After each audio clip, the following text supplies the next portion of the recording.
Shri Markandeya butterfly garden Montessori English medium school play group ते 4थी पर्यंत सीबीएसई पॅटर्नच्या शिक्षणासाठी आजच प्रवेश घ्या. मोबाईल क्रमांक 8668 34 49 79. सोलापूर जिल्हाधिकारी कार्यालयासमोर मंगळवारी दुपारी भारत मुक्ती मोर्चाच्या वतीने निदर्शनं करण्यात आली. भारत मुक्ती मोर्चाच्या वतीनं सोलापुरात ईव्हीएम मशीन विरोधात रॅली काढण्यात आली होती. भारताचे पंतप्रधान नरेंद्र मोदी आणि केंद्रीय गृहमंत्री अमित शाह भारतात जिथं पण जातील तिथं भारत मुक्ती मोर्चा ईव्हीएम हटावचा नारा देणार असल्याची माहिती आंदोलकांनी बोलताना दिली.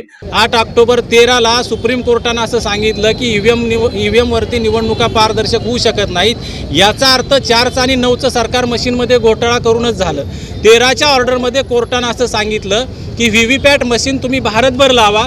14च्या निवडणुकीमध्ये सुद्धा इथल्या लोकांनी व्हीव्हीपॅट मशीन लावल्या नाहीत आणि 14च्या निवडणुका सुद्धा व्हीव्हीपॅट न लावताच केल्या. याचा अर्थ 2014 मध्ये सुद्धा घोटाळा केला.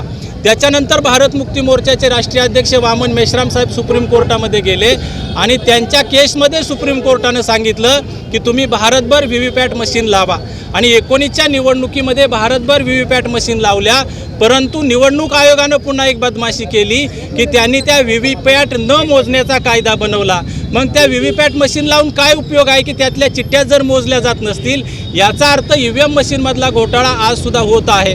अगदी आपल्या कालच्या पंढरपूरच्या निवडणुकीमध्ये सुद्धा पोटनिवडणुकीमध्ये जर तुम्ही बघितलं असेल, बरेच पत्रकार बांधव इथं आहेत, मीडियाची लोक इथं आहेत. त्यांच्या निदर्शनास मी ही गोष्ट लक्षात आणून देऊ इच्छितो.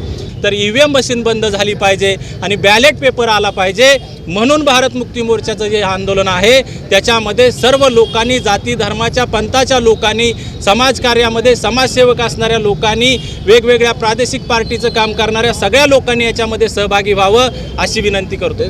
ईव्हीएम मशीनला सुप्रीम कोर्टाने देखील अविश्वास दाखवलाय. तरी देखील 2004 पासून आज तागायत सर्वसाधारण निवडणुकीत ईव्हीएम मतदानासाठी ईव्हीएम मशीनचा वापर केला जातोय. भारत मुक्ती मोर्चाच्या वतीने मंगळवारी दिवसभर धरणं आंदोलन करण्यात आलं. आगामी निवडणुकात ईव्हीएम ऐवजी बॅलेट पेपरचा वापर करावा अशी मागणी करण्यात आली.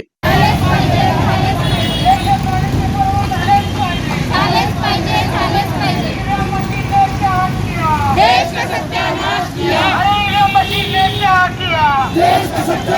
किया